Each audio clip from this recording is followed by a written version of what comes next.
12 novembre 1937. Un seul acte, accompli dans la divine volonté, aime pour toutes les créatures et lui donne tout ce que la créature doit à Dieu. Celle qui vit dans mon fiat nous donne l'occasion de répéter nos œuvres en action. Comment Dieu veut opérer, seul à seul, le « je t'aime », un joyau de Dieu. Le divin vouloir continue de m'inonder de sa lumière et libère un pouvoir qui forme des prodiges dans les actes de la créature, au point qu'elle en demeure ravie. Il montre réellement la puissance créatrice qui enferme tout et toute chose dans le petit acte humain. Ô puissance et amour de la divine volonté, combien tu es insurpassable. Ta puissance conquiert toute chose. Ton amour est incroyable.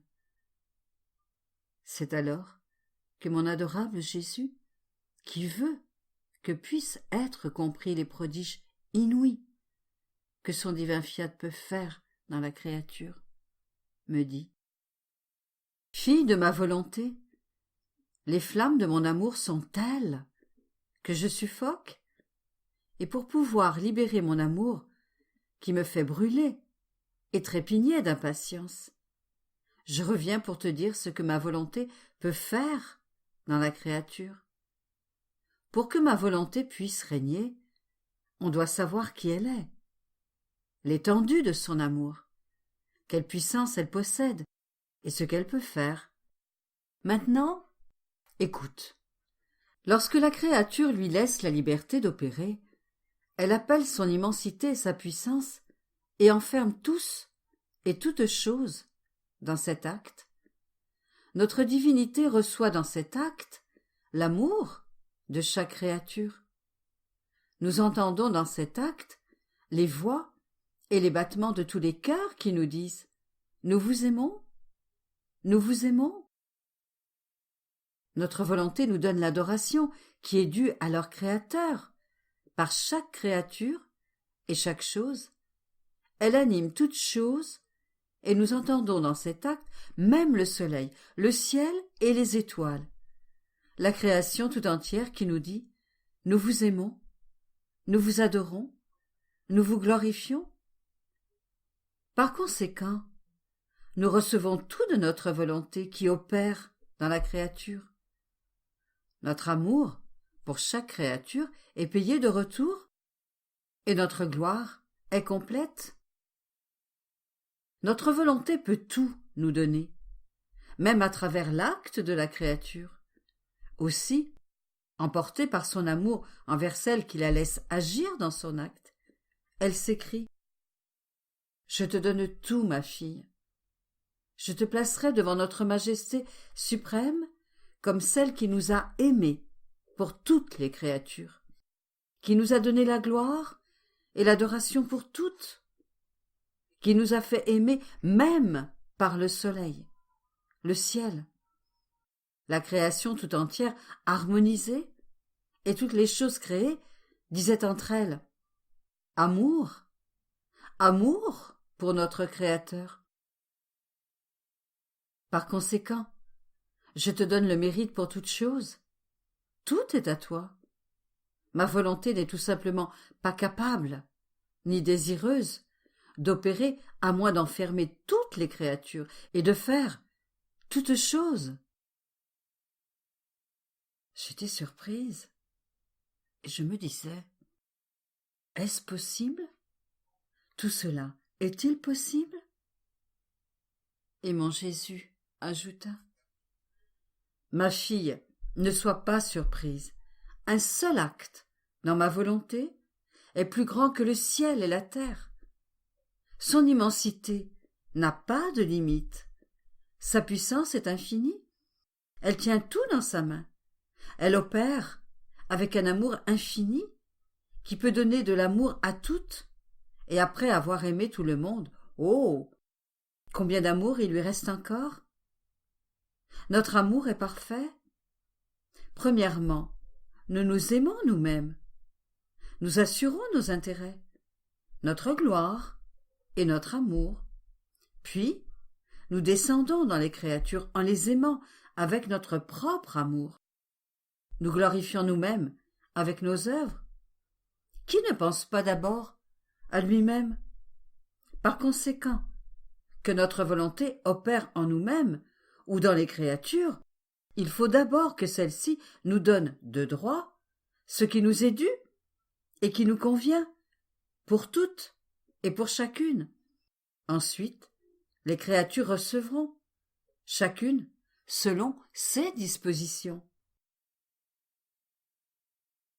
Après quoi, je continuais à être inondée par les vagues du divin vouloir, des vagues de lumière, chargées de vérité et d'amour, voulant faire connaître ses prodiges, sa puissance et ce qu'il veut donner à la créature.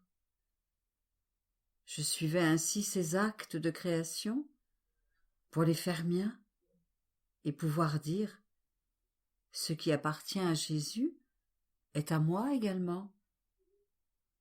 Et mon adorable Jésus est revenu en ajoutant: Fille de ma volonté, lorsque la créature revient dans nos œuvres pour les désirer, les aimer et les faire siennes, notre amour nous fait courir vers elle, pour l'accueillir et renouveler nos œuvres pour elle seule, comme si nous étions dans l'acte de les répéter.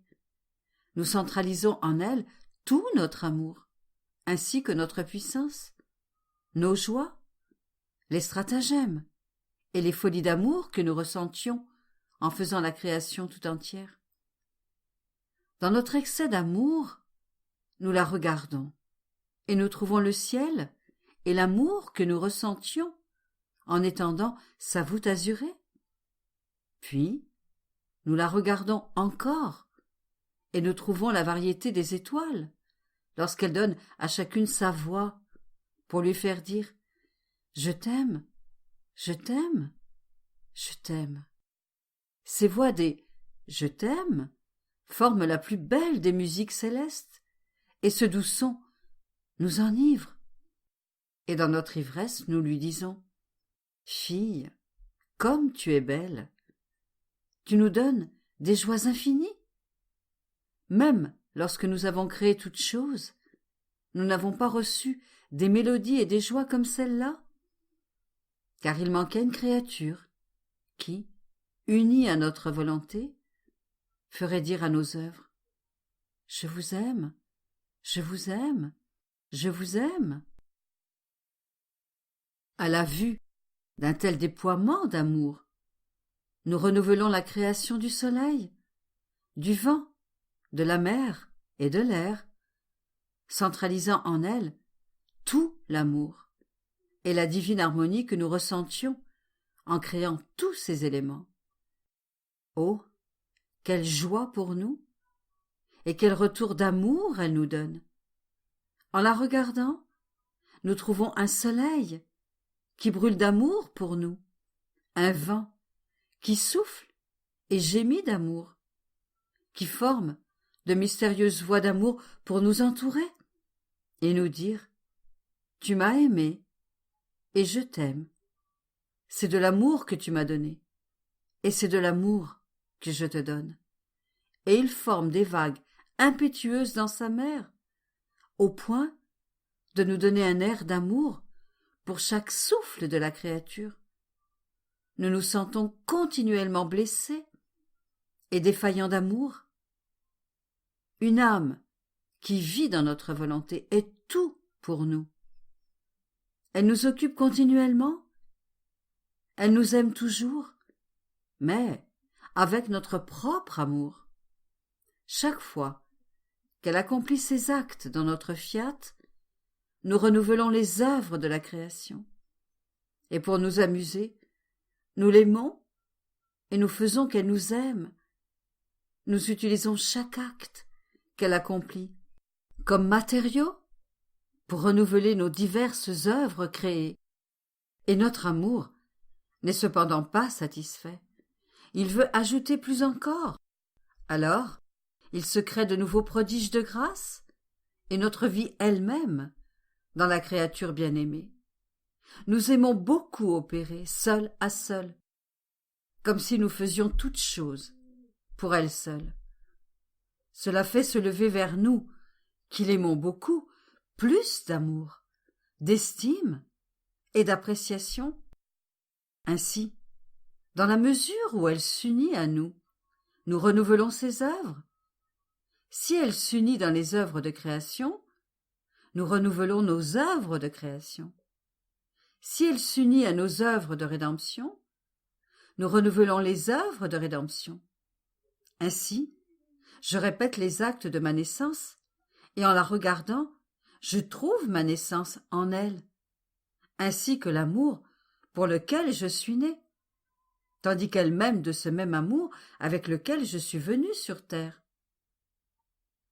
Crois-tu que ce soit pour moi peu de chose de trouver mon propre amour qui m'a fait naître, pleurer, souffrir, marcher et travailler? Avec elle, seule à seule, je répète ma vie ici-bas, et ma divine volonté l'a fait m'aimer de ce même amour avec lequel je l'aimais lorsque j'étais sur terre, pour vivre ma vie rédemptrice. Par conséquent, la vie dans ma divine volonté est tout pour la créature, et tout pour nous. Je suivais les actes du divin vouloir dans ses œuvres, et je me disais, qu'est-ce qui serait une plus grande gloire pour Dieu?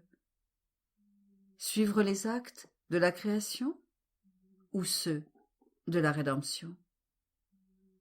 Jésus est revenu pour me dire, ma fille, les deux me plaisent beaucoup, mais il y a une différence.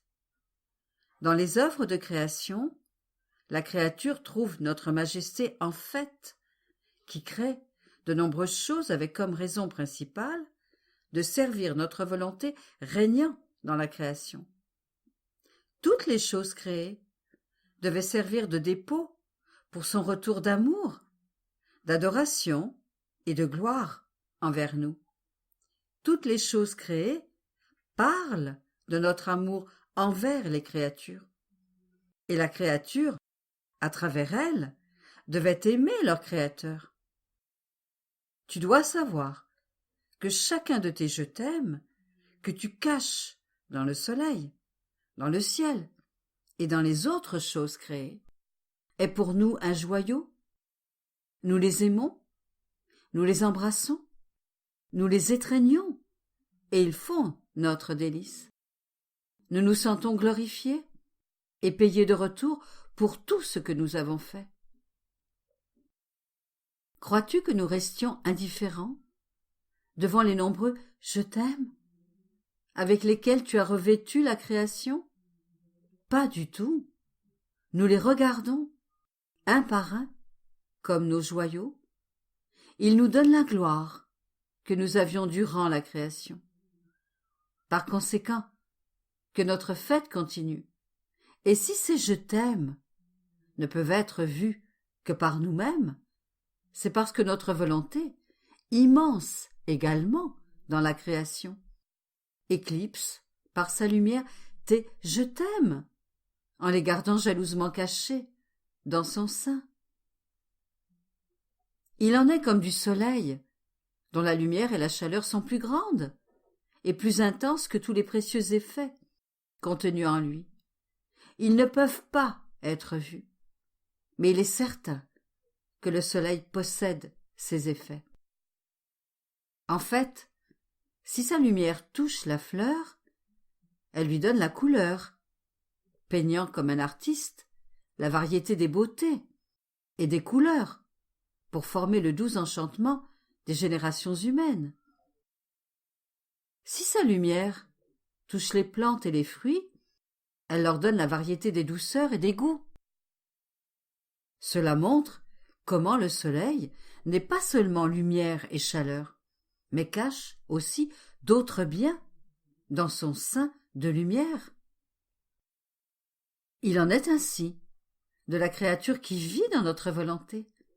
Lorsqu'elle aime et adore, elle forme la beauté de son arc-en-ciel d'amour dans ses œuvres, la variété des joies et des douceurs de ses bonnes actions qu'elle cache jalousement dans son sein. Ma volonté est la cachette pour l'amour et pour tout ce que la créature accomplit en elle, formant ainsi le plus bel ornement de nos œuvres divines et le doux enchantement de nos yeux. Et nous en sommes si heureux que nous le montrons à toute la cour céleste pour qu'ils s'en réjouissent avec nous. Par conséquent, la créature ne peut nous donner plus de joie qu'en suivant nos actes de création, car elle s'unit ainsi à notre dessein. Elle se joint à notre amour, et nous sentons ses baisers qui se mêlent aux nôtres dans un même et unique amour. Quelle joie, quel bonheur d'avoir avec nous la créature qui nous aime et fait tout ce que nous voulons faire. Dans la rédemption, le dessein est différent. C'est l'homme coupable que nous recherchons. Dans la création, tout était fait. Nos œuvres nous souriaient avec joie, amour et gloire. Au contraire, dans la rédemption, souffrance, amertume, pleurs, remèdes pour restaurer l'homme. Mais la créature, en entrant dans notre volonté, peut investir toutes mes souffrances, mon amertume et mes pleurs, avec ses tendres et compatissants je t'aime, et cacher en eux son joyau. Ainsi, en embrassant ces joyaux, je ne suis pas seulement réconfortée, soutenue et accompagnée par celle qui vit dans ma volonté, mais, dans les joyaux de ces je t'aime, je trouverai aussi celle qui sèche mes larmes, celle qui partage mes souffrances, celle qui me défend. Par conséquent, je te veux toujours dans ma volonté. Ainsi, que ce soit dans la fête ou dans les souffrances, je te garderai toujours avec moi. 20 novembre 1937. Comment la divine volonté fait surgir l'amour afin que partout elle se sente aimée par la créature. Où que puisse être notre volonté, nous trouvons le matériau adaptable pour la conception, la naissance et la croissance de notre vie. Mon pauvre esprit continue de nager dans la mer du divin vouloir. Ses surprises sont si grandes, si nombreuses. Son impatience de voir sa vie dans la créature est telle qu'il m'est impossible de tout répéter. Et mon bien-aimé Jésus, visitant mon âme, me dit avec un amour indicible: ma bienheureuse fille, c'est pour moi une grande fête de parler de ma volonté. Le ciel s'unit à moi dans cette célébration, et comme tous me voient parler de ma volonté, ils se font attentifs et ils écoutent. Parler de ma divine volonté est la plus grande fête que je puisse donner à toute la cour céleste. Ma volonté fait se lever l'amour opérant dans les âmes sur la terre et l'amour béatifique dans le ciel. Lorsqu'il n'y a pas d'amour, je ne me déplace même pas, je n'y vais pas et ne sais pas non plus quoi faire avec la créature. Mais l'amour que ma volonté fait surgir est immense, et il n'y a pas de lieu où celle qui vit dans ma volonté ne peut pas se trouver tout investie et presque surchargée de mon amour. Elle a bientôt notre même destinée, aimer partout et en tout lieu, aimer tous et toujours. Nous sentons qu'elle nous aime dans le cœur de tous. Son amour court partout, et elle nous aime dans le soleil, dans les cieux, dans le scintillement des étoiles, dans les murmures du vent et de la mer, dans la course des poissons, dans le chant des oiseaux. Nous sentons qu'elle nous aime également dans le cœur des anges et des saints, et même dans notre sein divin. Tout le monde dit « Sois la bienvenue, oh, combien nous t'attendions! Viens occuper ta place d'honneur, viens adorer en nous notre Créateur. » Ma volonté jalouse la tient serrée contre elle pour l'inonder d'un amour toujours nouveau et lui faire pour elle seule des chants et des hymnes d'amour, de doux enchantements d'amour, des blessures d'amour. Elle semble dire « J'ai trouvé quelqu'un qui m'aime et je veux en profiter. Je ne serais pas heureuse si elle ne me disait pas toujours et partout « Je t'aime, je t'aime ». L'âme qui vit dans notre volonté sera notre triomphe, notre victoire, le dépôt de notre amour, notre gloire continuelle. Notre amour ressent le besoin de la compagnie de cette créature pour s'y déverser et recevoir son amour. C'est pourquoi je veux respirer avec elle, palpiter et opérer avec elle. Cette union peut produire les joies les plus merveilleuses, les satisfactions les plus ineffaçables, les œuvres les plus grandes, l'amour le plus intense. Ma volonté donnera tellement d'amour à cette créature qui vit en elle, qu'il lui sera possible d'inonder la création tout entière. Mon vouloir étendra un nouveau ciel d'amour sur toutes les générations humaines, pour se sentir embrassé et aimé par l'amour de cette créature qui fut donnée par ma volonté elle-même, partout, en tous et en tout lieu. Et cette créature, étreignant et aimant ma volonté, dira « Ô suprême vouloir, viens régner sur la terre, investis toutes les générations, conquiert et gagne tout. Ne vois-tu pas combien il est beau de vivre dans ma volonté, d'avoir ton amour en son pouvoir, qui possède tant de puissance et de vertu que personne ne peut lui résister.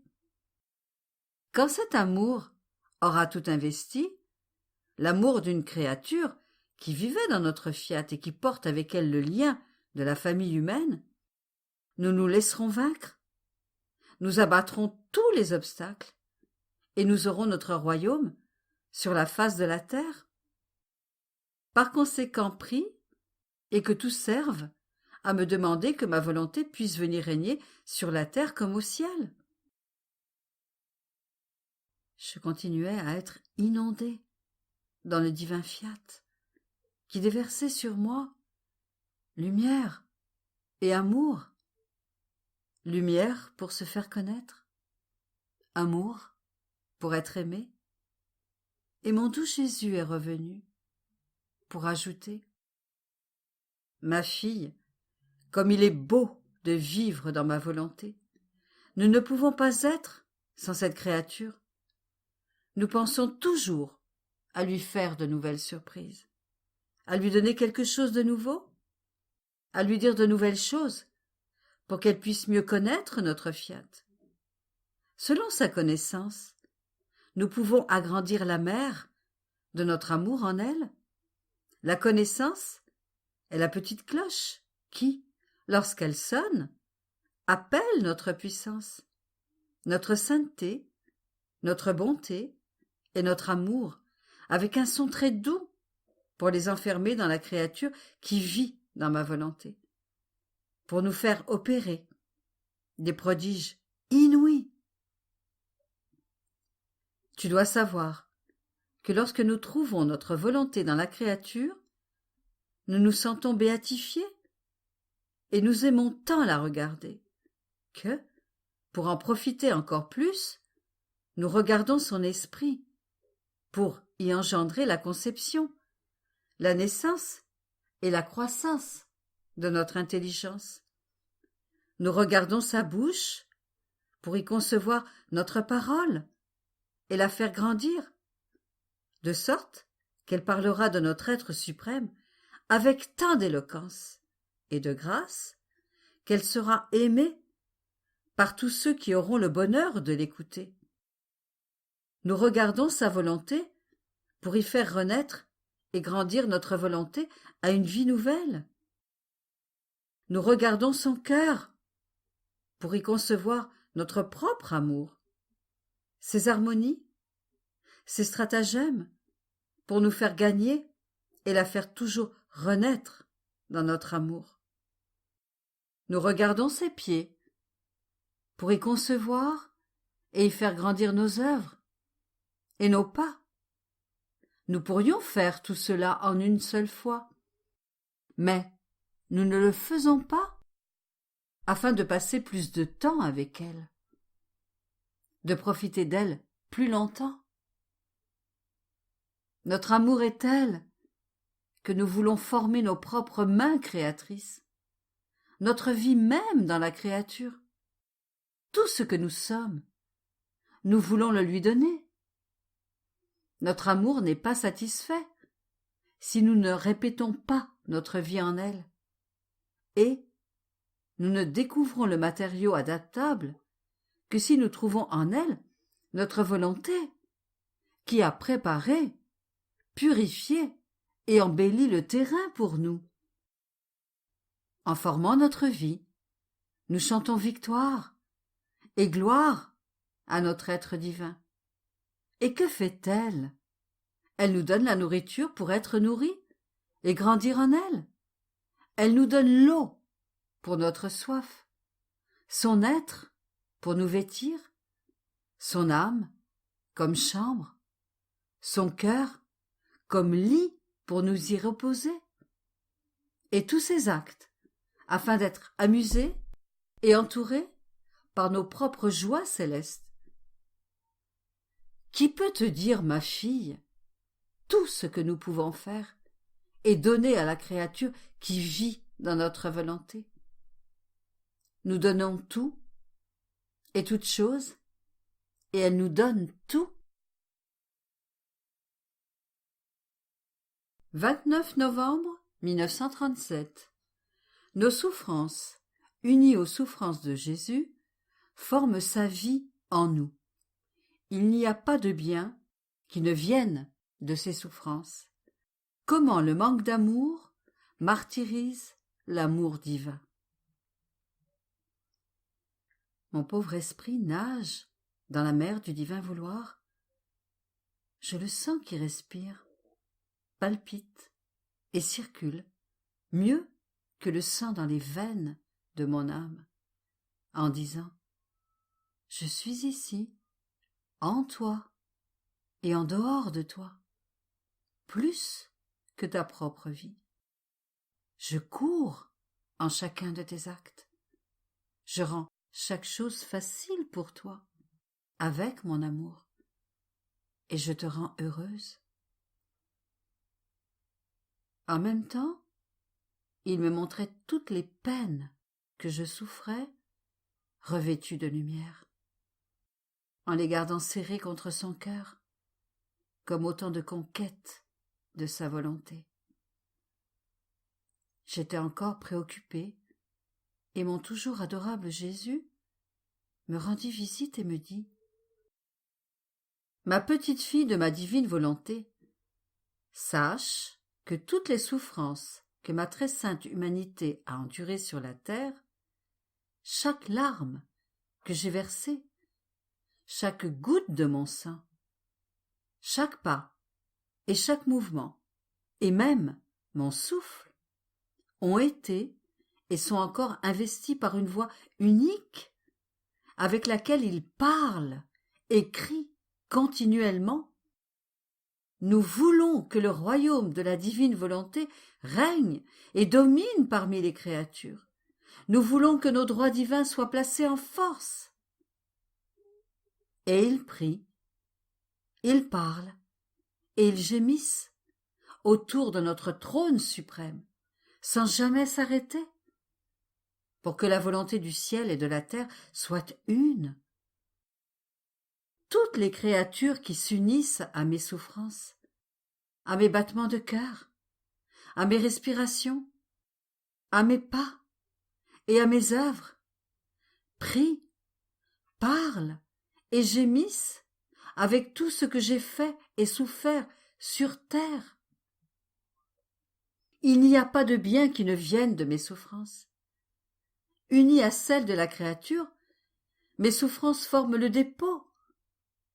Les hôtes qui reçoivent ces souffrances pour former une unique prière, une seule voix, une seule volonté. Plus encore, mes souffrances portent les souffrances de la créature et tout ce qu'elle fait devant notre majesté, afin de lui faire vouloir les faire, ce que j'ai fait. Les souffrances de la créature kidnappent mes souffrances sur la terre, afin d'inclure toutes les créatures dans mes souffrances et dans les siennes, pour disposer toutes les créatures à recevoir la vie de ma divine volonté. L'union avec moi, de ces souffrances, avec mes souffrances, produit le grand prodige de ma vie dans la créature, une vie qui opère, parle et souffre, comme si j'étais à nouveau sur la terre. Ainsi, j'anime l'être tout entier de la créature avec la puissance de mes actes. Ma vie s'écoule même dans les choses les plus banales, afin que tout puisse être mien, animé par ma puissance créatrice, et qu'elle puisse me donner l'amour et la gloire de ma propre vie. Crois-tu que ma volonté n'ait pas tenu compte de tout ce que tu as souffert? Bien sûr que si. Ma volonté préserve dans son sein de lumière toutes tes souffrances, petites ou grandes, tous tes soupirs de détresse et toutes tes privations. Elle s'en est même servie comme matériau pour pouvoir concevoir, faire naître et développer sa vie. Elle a pu grandir à travers chacune de tes souffrances, qui étaient nourries par sa sainteté, remplies de l'ardeur de son amour, et embellies par son inatteignable beauté. Ma fille, combien tu dois me remercier pour tout ce que j'ai disposé pour toi, et pour tout ce que je t'ai fait souffrir. Tout a servi à former ma vie en toi, ainsi que le triomphe de ma volonté. Quel bonheur pour la créature de voir que ces souffrances servaient ma vie, si sainte, et qui auront comme accomplissement ma vie palpitante en elle. Crois-tu que ce soit peu de choses que le Créateur montre son besoin de la créature? Lui qui est omnipotent et donne la vie à toute chose? N'est-ce pas là le plus grand excès de notre amour? Jésus garda le silence. J'ai continué à penser à ce qu'il venait de me dire, et j'ai vu toutes mes souffrances alignées en moi, répandant des rayons de lumière, transformées en souffrances de Jésus pour former le divin soutien et la défense de la créature, demandant avec des voix et des soupirs continuels que la divine volonté vienne régner. Et Jésus poursuivit: Ma bonne fille, notre amour est tel que partout et en tout lieu, même dans le plus petit brin d'herbe, dans l'air que respire la créature, dans l'eau qu'elle boit, même sous ses pas lorsqu'elle marche sur le sol. Nous envoyons nos voix, nous envoyons nos cris d'amour. Je t'aime, je t'aime, je t'aime. Mais notre amour ne peut pas trouver la paix lorsqu'il sent que la créature ne l'écoute pas et n'entend pas qu'il lui répète « Je t'aime, je t'aime ». Et dans notre délire d'amour, nous disons « Oh, est-ce que quelqu'un nous écoute ?»« Oh, personne ne nous dit « Je t'aime, je t'aime ». Pourquoi alors dire « Je t'aime, je t'aime, je t'aime » si personne ne nous le dit en retour? À qui disons-nous « Je t'aime » ? À l'air ? Au vent ? Au vide de l'espace ? Notre « je t'aime » ne sait pas où aller, où s'appuyer, s'il ne trouve pas le « je t'aime » de la créature pour le recevoir et lui renvoyer avec le sien, afin que son amour puisse trouver refuge à l'intérieur de notre amour immense, reposer sur lui et grandir de plus en plus. Lorsque la créature entend notre « je t'aime » et nous le renvoie, dans notre excès d'amour et comme réconcilié par son amour, nous disons « Finalement, on nous écoute, notre amour a trouvé où aller, un lieu de refuge. Nous avons été reconnus, nous avons trouvé quelqu'un qui dit « je t'aime ». Alors, notre amour est en fête.